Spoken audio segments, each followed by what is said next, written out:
Now on to part 2 of my rankings of my 2018 films, and I got to number 51 in my last video and ran out of breath, so I had to take a minute to catch my breath up again. But my number 51 was The Happy Time Murders, if you were wondering what the last movie was I ranked.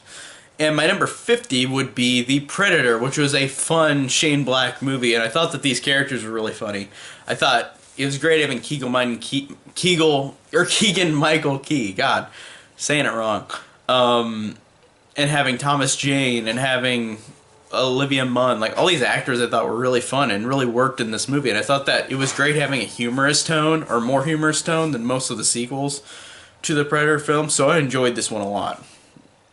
And my number 49 would be The First Purge, which I thought was one of the best Purge movies, honestly, because the first one was just kind of a home invasion movie, and the second one was actually really fun, and it might be my favorite, actually, now I'm thinking about it. And the third one was fun, too, but it's either between the second Purge movie or this one, The First Purge, if that makes any logical sense. Because they start with the Purge Anarchy, the Purge election year, and then the First Purge, so that doesn't make any... Like, if you say this name to anybody, they won't understand which First Purge you're mentioning or what you're talking about, so...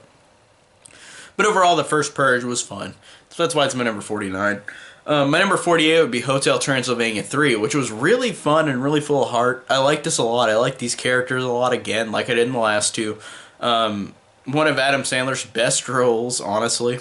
So I really enjoyed Hotel Transylvania 3. 47 was Gringo, which was actually a really fun surprise. I liked the main guy. I thought it was fun how much he was duped by Joel Edgerton and Charlize Theron, their characters, and I liked how cruel and horrible Charlize Theron and Joel Edgerton were in the movie. Like, I thought they were really fun villains, and I thought that overall it was a really fun time.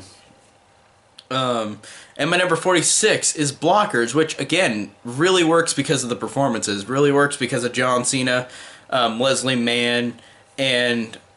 God, I'm blanking on the other guy's name. Sorry, guy. I know I've seen you in so many other things, but it's not letting me get on the thing. Data can't be found on Letterboxd, but I got my rankings, but it won't let me look it up. But, sorry, guy. But anyways, Blockers was a really fun time because of the performances, and I thought it was actually kind of heartfelt, too. So I felt like it should be ranked higher than just mindless comedy. So I did like Blockers overall because it had a little more depth to it than a typical comedy. Even though some comedies I can watch without that, but I like that this had a little more connection to it. Then my number 45 would be Summer of '84, which is a horror movie that, honestly, I think is kind of overrated. Like, overrated. At least on my first watch, I thought it was. I didn't think it was very memorable. Like, I mean, the ending was cool, but I felt like there wasn't... Like, it didn't have anything that popped about it. So that's why it's my number 45. Like, it's low on the list, and a lot of people think it's one of the best horror movies of the year, but I just don't... For my first watch, I didn't think that, but maybe if I watch it again, I'll see differently. And my number 44 would be Hellfest, which was a fun horror movie. I really enjoyed it a lot. This is basic horror movie plot as you can get. Like, it's just these people go into this location and start getting killed off. But this time at a carnival. But they've done that before in other movies, like The Funhouse. But, like, this one was really just solid in terms of fun. I didn't care if it was original or not. It was just really fun. So I enjoyed Hellfest for what it was. Then number 43 was the Denzel Washington movie, The Equalizer 2, which was a fun sequel. I thought it was totally fine, and I thought Denzel Washington brought his A game again, like he does in everything, and I thought he was fine. Overall, I remember liking it. So, I enjoyed The Equalizer 2 a lot. And my number 42, and this is kind of a cop-out because there's two versions of Deadpool 2 that came out this year, and I put them both on this list. So, Once Upon a Deadpool is my number 42 because it cuts out a lot of good jokes from the original Deadpool 2, but the scenes with Fred... Why am I blanking on it? With the guy who came in to do this... who's recreating The Princess Bride with Deadpool. He's really fun, and he has great comedic, like, scenes in it that do play out like The Princess Bride, where they show scenes of Deadpool 2 with cutting back to him. So I thought it was fun. It just cut out a lot of neutered stuff. Then my number 41 would be Puppet Master: The Littlest Reich, which was really damn fun. Like, this is a great fun movie, and I really enjoyed it overall. I really enjoyed the gore in this movie. It was incredibly fun. The story was okay, but it was really fun, and it was the best Puppet Master movie. I'm not gonna lie. I don't know. I really love the third one. It's hard to rank between the third one and this one. I love this one for the gore, but I love the third one for like the plot. Like, in a Puppet Master movie, I'm surprised. But I love the plot in the third one. But this one has the best gore in the franchise. I love it so much. And then my number 40 would be one of the better video game movies I've seen in a long time, which is Tomb Raider: Alicia Vikander. This is really fun, and I like the fact that we already have the Angelina Jolie ones, but she actually gives a lot of heart to this movie, and I really did enjoy how this character was written for this type of movie. Like, she was interesting, she was likable, she was a badass, but she didn't have to over-exaggerate her badassness because she's a lady. Like, I like that she's just a badass. I thought she was awesome, and she was really, really wonderful in the movie. And the story was totally fine and average, like these movies, but it was fun. Then my number 39 was a movie that surprised me, which is Mamma Mia, Here We Go Again. The sequel to the first one, which was actually more fun and more heartfelt than the first one. Like, the first one I felt like was kind of just like they were doing a play, like they didn't have any real acting. Like, I mean, they had good actors in the first one, but it felt like it was just they're reading lines. This one I felt like it was more like sincere than the first one. I really liked the moments in this movie where it was the young Meryl Streep as Lily James, who I really love a lot, and I like how she was the young version of that, and she's really likable and really fun. And it does a thing where it plays with Meryl Streep's young version with Lily James, while Amanda Seyfried, her daughter in the movie, is pregnant, and it plays the same thing where the young Lily James is getting pregnant too. So I thought that it was cool showing both of them kind of progress from the past and the future at the same time. And it was just a fun, sincere movie. I actually enjoyed it. And the music was fine for ABBA covers. It was totally fine. And then my number 38 is The Meg. This was really fun. Again, it's not anything to like write home about, but I thought that in terms of being entertained, I was entertained and floored throughout the movie. So I really enjoyed The Meg. And my number 37, funny enough, another water movie, is Aquaman. This one was really fun as well. It isn't the best DC movie, but it's close. I feel like it's probably my second favorite overall because it is fun, it is ambitious, and it is epic. It really is an epic superhero movie, and it's different in a lot of ways from a superhero movie where, like, you look at it and go, oh, this is not a Marvel movie. It's not trying to be. And I like that they're not trying to do the same thing as Marvel, even though I like Marvel more. So I enjoyed Aquaman for its performances and for the scope and epicness about it.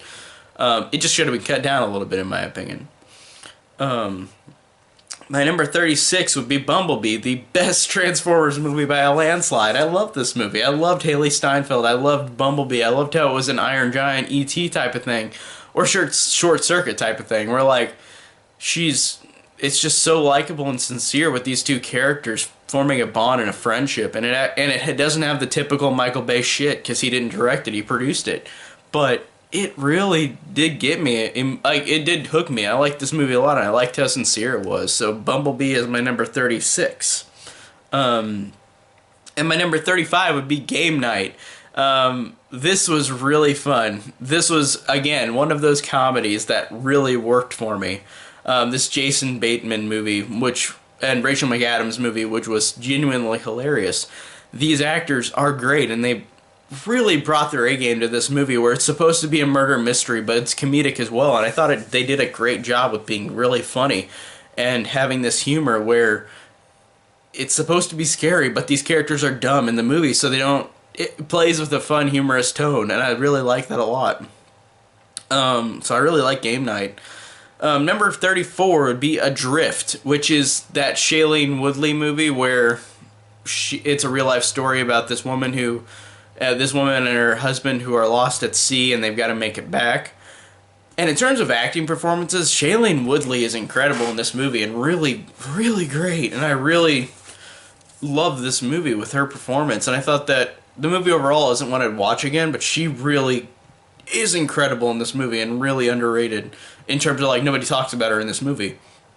And I like that she brings her A-game to a movie like this, which isn't bad. It's just kind of like a movie that nobody's going to really remember, at least in my opinion. So I enjoyed Adrift for what it was, especially with her performance.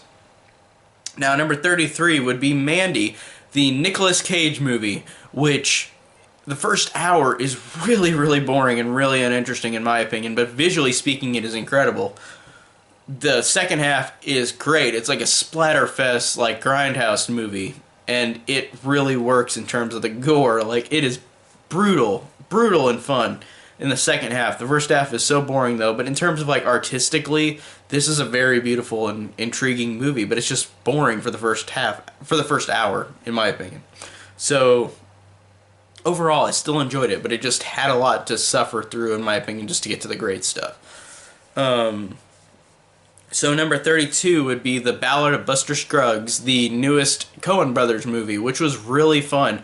It's got 6 different segments based in the Wild West, and these characters are all fun, and these, for the most part, in all these stories. I feel like I like the first half of the stories better than the second half, but they got a great ensemble cast in this movie, and they really all work very well. They're all great performances in this movie. But I just felt like some of the segments were more interesting and better than the other ones, but I felt like overall, even though I have a mixed bag on this, like most anthology films, like I don't usually love everything in an anthology film, this one was totally fine, like in terms of like performances, and there's a lot of ones that I really love, but there's a lot of parts that I was just like, okay, this is just alright, but I thought overall it was a great anthology movie. Number 31 would be Unsane, which is the Claire Foy movie, which also stars Amy Irving, which I was excited to see when she came in the credits.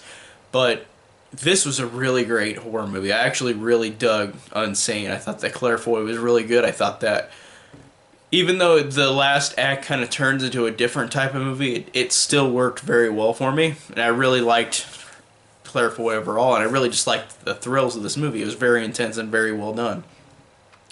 Then my number 30 would be The Strangers Pray at Night, which was really fun as well. It does different than what the first one did, where the first one was trying to be a kind of late 70s horror movie, like Halloween or Black Christmas, where like it's a very slow burn, and like in this one it's based on 80s, and I like that it has 80s music throughout, an 80s soundtrack, which is really great.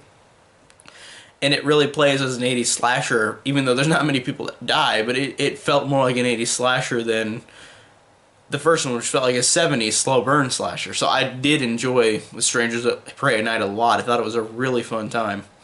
Then my number 29 would be Ocean's 8. Now this one was just fun based on the performances. I really like Sandra Bullock. I really like Cate Blanchett. Like all these actresses are great, and I thought they did a great job of bringing all these big talented people to make a really fun, funny time. So I just really enjoyed these characters, and it's a basic heist movie like the other ones, but I thought overall the performances really saved the day in this one, even though it wasn't bad at all in the first place, but it was still a very fun time. Then my number 28 would be Sicario, Day of the Soldado, which was a really fun sequel to the first one. I like the fact that these characters that come back, not all of them come back, but these characters come back in this one are really interesting, and really, I like the fact that these characters are cruel people, but like as the movie goes on, you can kind of feel a little bit for them and understand them, and I just liked the story overall, and I liked how brutal it got, and I liked how intense it got. So this was a really great sequel compared to the first one, which was a good one as well. But I really enjoyed Sicario, Day of the Soldado. And now my number 27 would be Deadpool 2. Now, Deadpool 2 was, again, a very fun sequel, and I already ranked Once Upon a Deadpool, but this one is way higher because Deadpool 2, the R-rated version, is way more funnier. You get way more better moments in it that are not cut for the PG-13 one that I already talked about. But I really thought this did great with all the tropes that they made fun of in the first movie, then they made fun of this one. Like the woman in the fridge thing, they made fun of that in this movie as well. But again, Ryan Reynolds is just so funny and so charming in this, and as well as all the new characters. There are so many standout comedic moments that are genuinely hilarious. That scene where the X-Force goes down out of the plane is the funniest scene in the whole movie, and it really, I lose it every time, and I love that scene, but I do love the movie overall. It's just so fun, just like the first one. Even though I like the first one a tad more, this one is still a very great sequel. Then number 26 is Sorry to Bother You, which is a very out there what the fuck movie, but in a way where it's on purpose, of course. And I think that the acting is really great, the humor is really great, the visual and distinct style is really great. I thought that everything about it made it stand out. And I'm not going to ruin it, but there is a turning point in the movie where you will just sit there never expecting it to turn this way. You never expect it to turn this direction in the movie, but there's a moment where you're just gonna sit there like, what the fuck are you what just happened? But Sorry to Bother You was just a fun, really great, entertaining time, and I thought that these characters were great, the humor was great, the twist was just insane. It's so memorable, and I love how this is a very memorable movie, so that's why it's way higher up my list for this year, so I really enjoyed Sorry to Bother You. Now, number 25, in terms of fun, I really dug the hell out of Ant-Man and the Wasp. I liked it more than the first Ant-Man, honestly, and I think the first Ant-Man is great. But this one really did, like, elaborate more on these characters. I like the fact that it elaborates on Hank and Hope and their mother who's gone, and they're trying to realize she could be still down there in the quantum realm. We could find her. I like that a lot, and I like how Scott Lang is now dealing with not seeing his kid again, but in a different way because he fought in Germany with Captain America in Civil War. So now he has to hide with Hank and Hope, and they've got to do that thing to try to find the mother. And I loved that a lot, and I loved all the performances, and Michelle Pfeiffer was a great newcomer. I love Michelle Pfeiffer regardless, but she's great in this movie. But I really enjoyed her a lot, and I really enjoyed this movie overall, and I loved the after credit scene. I thought the after credit scene was, whoa! If you know where it is in the timeline, it's just like mind blown. Holy shit! But I really loved Ant-Man and the Wasp. I thought it was so fun and so sincere again. I even liked it a little more than the first one, and the first one was great. And now my number 24 would be Christopher Robin, the live-action Disney movie with Ewan McGregor as Christopher Robin, grown up as an adult, where Winnie the Pooh and all of his childhood friends come back to help him out from stop being such a grumpy old man. And this one was really fun and really likable as well. I liked the humor in this. I really liked how Christopher Robin, this character who's an adult now, who's lost all childhood fantasy and fun, like he encounters Pooh again, and it's really nice and heartwarming whenever he finds him, and like it's about him trying to be a better dad and not work so hard. And I mean that's a story that's been done a million times, but I thought it was done very well, and I really enjoyed him a lot, and I enjoyed everybody in this movie. Haley Atwell was great too. It's just a really fun time. I really enjoy Christopher Robin. And now my number 23 would be Fantastic Beasts: The Crimes of Grindelwald. Now this one is more fanboy than anything why this is so high up the list, because this movie is very convoluted. There's so many things that happen, and it would make sense more in a book writing standpoint, but J.K. Rowling wrote this again, like the first one, because there isn't a book on this. But like I could see this working as a book, but as a movie form, it feels kind of convoluted.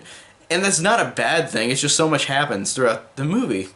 But I really did enjoy these characters, and I did love the surprises, and I liked the fun. I thought this was a really fun time, and I thought that, even though I had issues with it, I thought it really, in terms of a Harry Potter type movie, it was fun and enjoyable. So I enjoyed Fantastic Beasts: The Crimes of Grindelwald for what it was, and it's more fanboy reasons why it's higher up on this list, but I enjoyed it. And my number 22 would be Ralph Breaks the Internet, Wreck-It Ralph 2.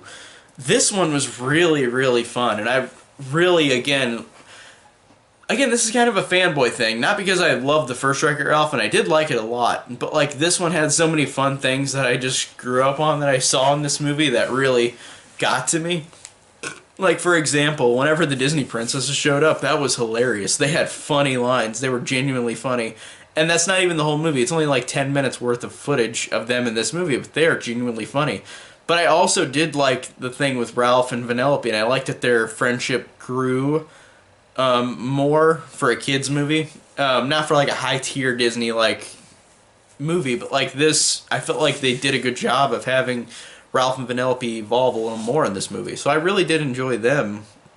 And I did enjoy the fun going through all these different internet locations, even though it is very gimmicky. Go and do it, oh my Disney thing, just to promote Disney. But it's a Disney movie, so it's weird saying that. But it overall was fun. I really did enjoy these characters. I loved the little nods to other Disney things. I liked just exploring the internet. The way they did it was a way better version of the Emoji Movie. So I enjoyed Wreck-It Ralph 2 a lot.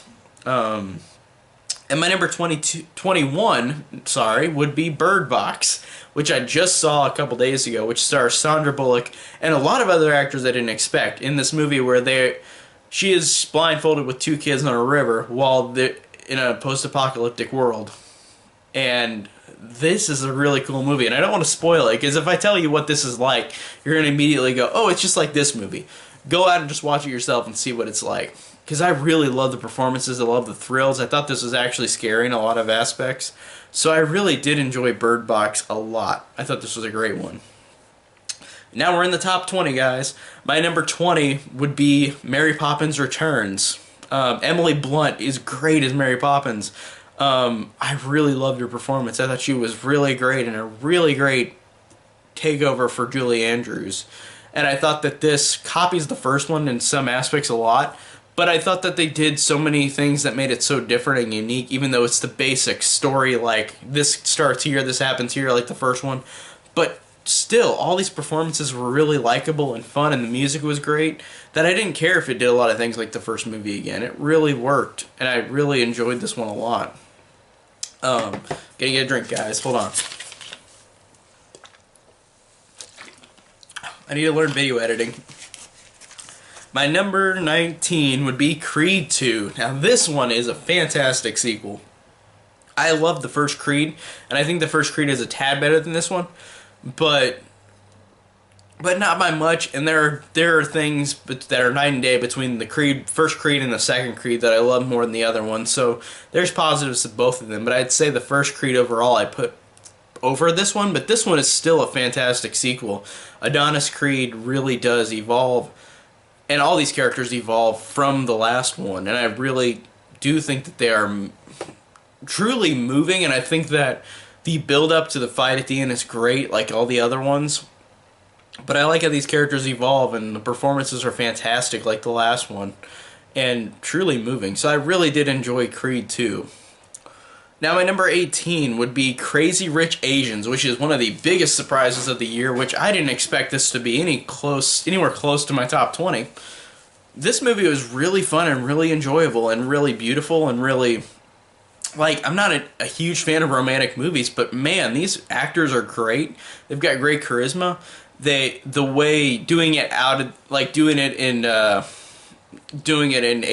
with Asian, everything Asian in it, I think is cool too, because then you see everything about the culture, everything about these characters, even though it's Americanized, because there's a lot of actors who are, like, I don't know, like it feels Americanized as opposed to actually being there, but still, it is really fun and really enjoyable, and these characters are so likable, and visually this is incredible looking. Just so fun, and it's a romantic movie I actually dug, so I like that a lot. So I really enjoyed the hell out of Crazy Rich Asians. It was really a giant surprise. And my number 12, again, a fanboy thing, since I'm such a fanboy of this franchise, Solo is my number 12. Now this one, out of all the Star Wars films, I feel like this is the one that's the most unnecessary, but I still like the performances a lot. I really like the action sequences. I like how visually different it was to a lot of the other films. I really liked that twist at the end that you didn't expect coming. And I really just dug this movie overall because I'm such a big Star Wars fan. That's all I could say. I'm just a fanboy of this. So I really enjoyed Solo. Oh, sorry. It's my number 17, not my number 12. Oops. That's why I need to learn editing. My number 16 would be Isle of Dogs, the newest Wes Anderson movie. Now, this one was, like most of his movies, fantastic. I like the humor in this. I love the stop motion. I loved how the humor in this is very unique. I thought that, again, he does a lot of unique humor, and I like how visually, with the visual aesthetics, he makes it similar to his other movies, but I think that it still works very well, and it's an example of if it's not broke, don't fix it, because he really did do another fantastic job again with not with keep going with this movie and not and making it like the other films that he's done, but not making anything very different, but making it just as fun and unique. So I really enjoyed this movie overall. Then my number 15 is The Incredibles 2. Now, this one was a sequel we've been waiting for 14 years. And I didn't feel like it didn't disappoint overall, besides like the villain thing, which the villain was weaker than the first one. But still, this is such a likable, fun sequel that I didn't care. I thought that these characters were still great, still fun. The action is great. The animation is astounding, again. So I really love this movie, again, overall. It's a great sequel overall, even though it's kind of like the first one again, like Mary Poppins. But still, it does a great job of being so fun and so likable.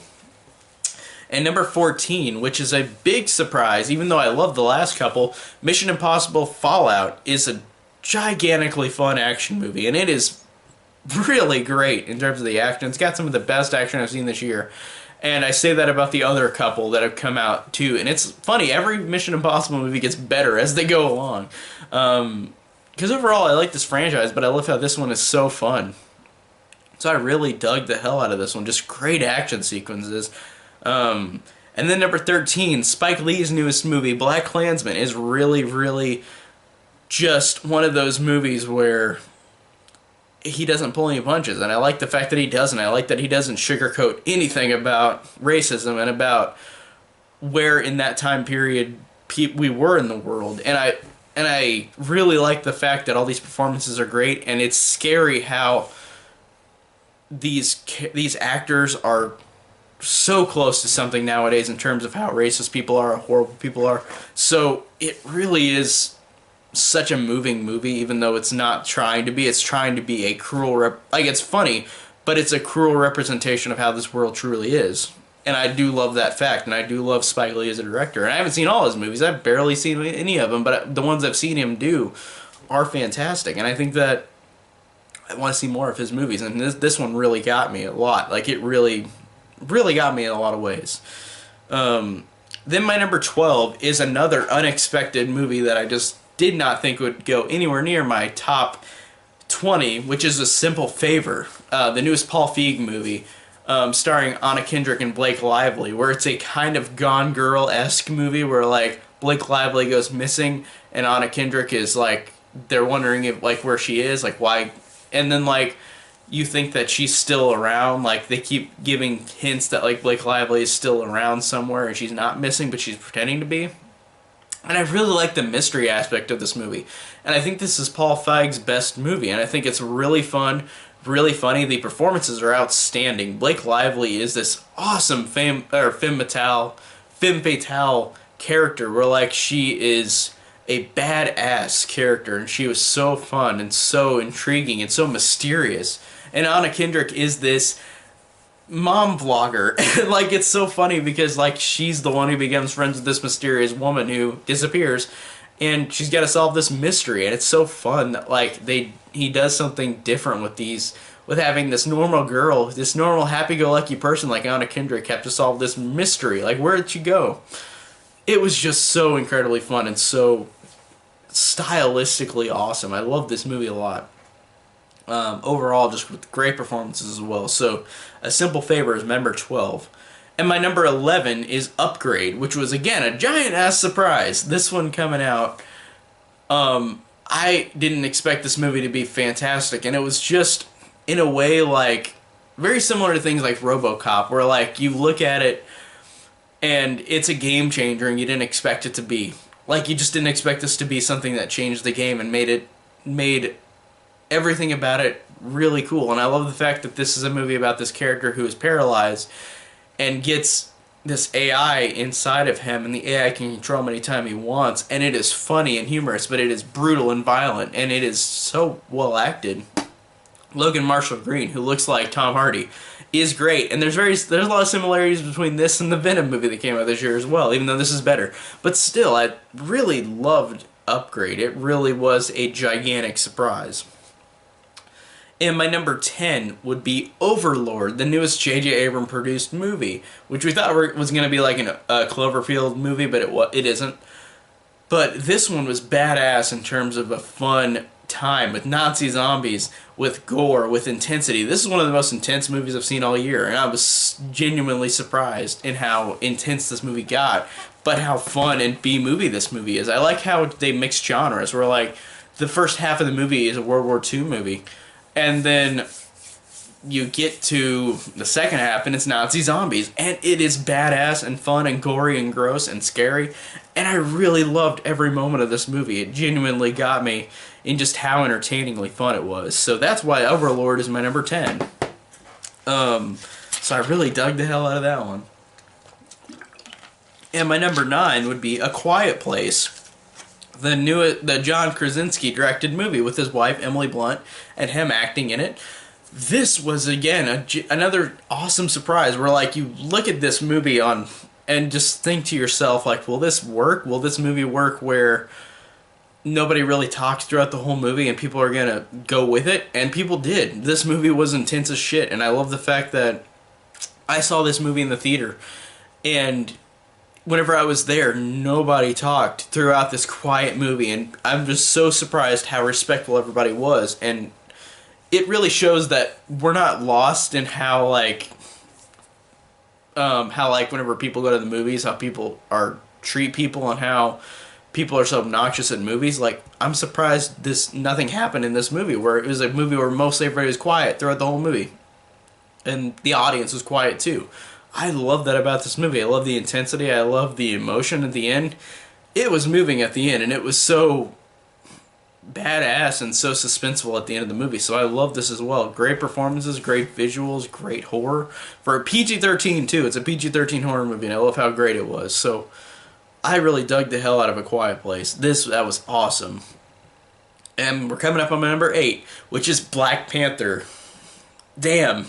Again, this does a thing where, like, the plot is similar to a lot of other Marvel movies, but goddamn, like, this is an emotional ride, and this is a fun visual ride too. And I love the fact that you get so much on this villain who Michael B. Jordan plays, where, like, the Black Panther character is great, but you get the true star in this movie, in my opinion, is the villain.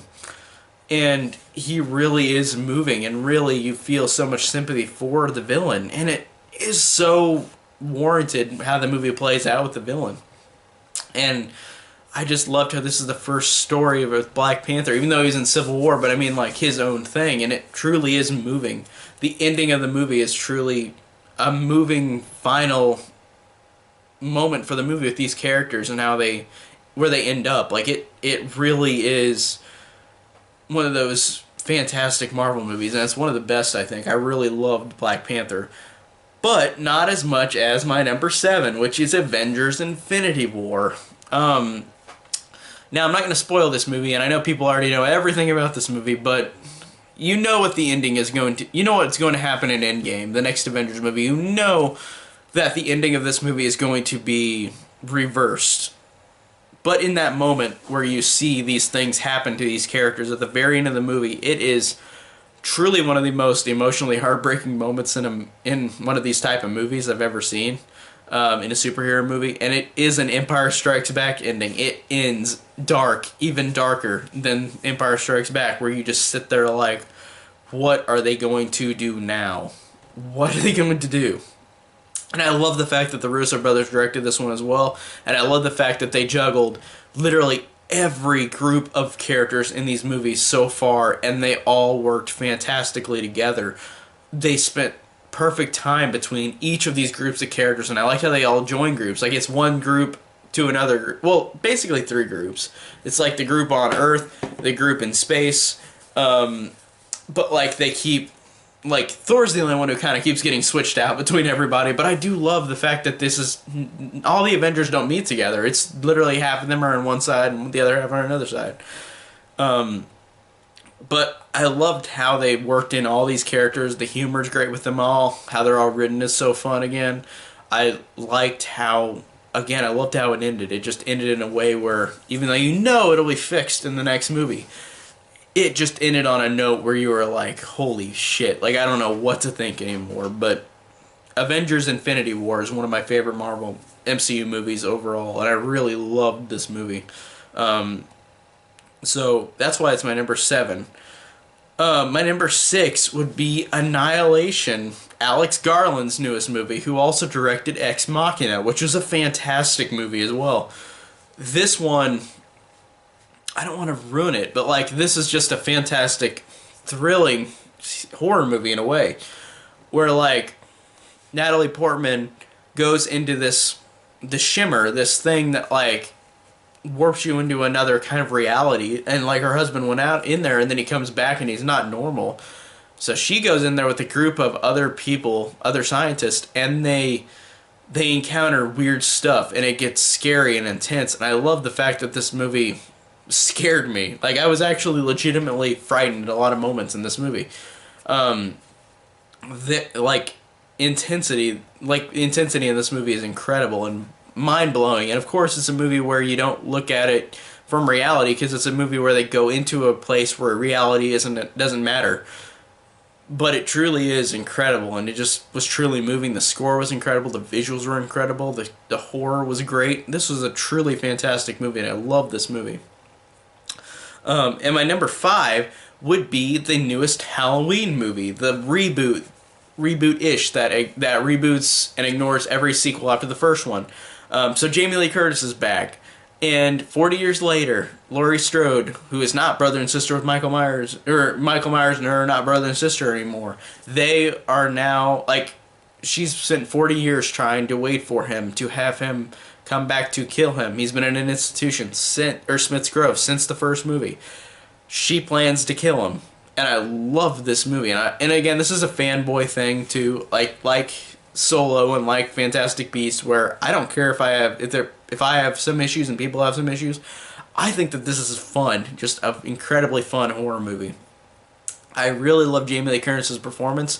I really loved how this is the best sequel to the Halloween films, I think, overall. Because it's between this and 2. Like, it's hard to choose between this and the second one. But this one at least feels the closest to a John Carpenter movie, even though Rick Rosenthal did that in Halloween 2, where it felt very Halloween-esque, but it was an 80s slasher. And this one does a mix between being, you don't see the violence, but you also see the violence. So it's a mix like the other movies, where it's like, you see violence as opposed to the first one, but it still is really brutal. Just a very brutal movie overall, with great performances from all these characters, great kills, and I really just love this. As a fan of the franchise, it's one of my favorite movies of the year. And my number 4 would be Spider-Man Into the Spider-Verse, another giant-ass surprise, where this is a legitimately good movie, where you, like, I don't want to say anything about this, because you would not expect this movie to be this good. And critics are blowing this movie through the roof, and people are blowing this movie through the roof. Sony's first legit best Spider-Man movie, even though I love Spider-Man 2, Sam Raimi's Spider-Man 2, this is truly moving and truly epic and truly, it feels like a comic book brought to life. And emotionally strong, and action sequences are incredible. So I love Spider-Man Into the Spider-Verse, and I want to say nothing about it. Just go out and see it. And my number 3 would be Suspiria. Luca Guadagnino, who directed, or however you say his name, I probably just butchered that, but however you say his name, the dude who directed Call Me By Your Name, which is an incredible movie as well. This blew me away. This one was not really a true remake, and I love the fact that it's so different. It doesn't try to be the exact same thing, and it is visually and aesthetically not trying to be the same thing. Like, it doesn't have the same type of music score, it doesn't have the same kind of cinematography, it doesn't have the same type of story and the same type of ending. It's different, and I love how different this movie is to the original, and I love the original too. But this one blew me away. I thought this was a fantastic horror movie. It was truly, truly brutal, and just truly a very unique and fantastic movie, and a reboot that's fantastic. My number 2 would be A Star Is Born, which, again, blew me away, because I didn't expect what this movie would how it would get me. And I haven't seen the other Star Is Born iterations, and there's 3 other ones. But Bradley Cooper and Lady Gaga's performances in this movie are truly incredible, and they deserve, like, recognition at the Oscars. They truly are moving, and the music is incredible. I listened to the soundtrack so many times. I bought the soundtrack and listened to it for like a month straight in my car, because it was that good. And I loved everything about it. I loved how it's a plot that we've seen before, but these performances really give this movie fantastic emotion and depth, and the music is incredible, and just I loved everything about this movie. And Bradley Cooper is a fantastic director, and I think this is his first directed movie, and he is truly, like, if he can do this movie, he can do anything. Like, he truly knocked it out of the park with this fantastic movie. So I loved A Star Is Born. And my number one would be Hereditary, the movie that everybody is saying is one of the best horror movies of the last for a long time, but there's a lot of people who are saying it's a shitty movie because nothing happens, because there's no jump scares. I love the fuck out of this movie, and that's why it's number one. I love these characters. I love how nothing can happen on screen, but how this guy, Ari Aster, films this movie, how he frames the cinematography, how he frames a character, and how they are changing and evolving through this movie because they're going insane after the matriarch of the family dies, and they are going insane, and the way this director establishes these actors in which they lose their minds literally in a lot of ways is incredible. And this movie has two of the most like grossest scenes in a horror movie I've ever seen, and they stick with me every time I think about them.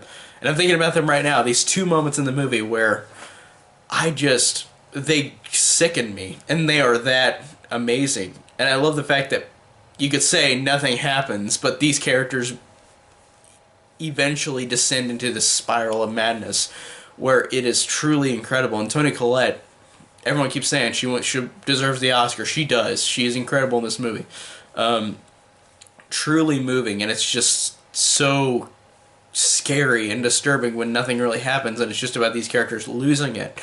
And when you realize what the ending is, a lot of people were like, oh, that's kind of dumb, but I enjoyed where it ended up. But overall, I think this is my favorite movie of the year based on the performances, based on how this director first time did this movie and knocked it out of the park. This was an incredible horror movie, and I loved everything about this movie. It just truly was gripping, suspenseful, scary, with incredible performances. So I loved Hereditary, and that's why Hereditary is my number one. So that was my ranked list of all 91 movies I saw this year. And if you watched both of these videos, thank you. And tell me down below what your movies of the year you saw are and how you rank them. So thank you guys so much for watching.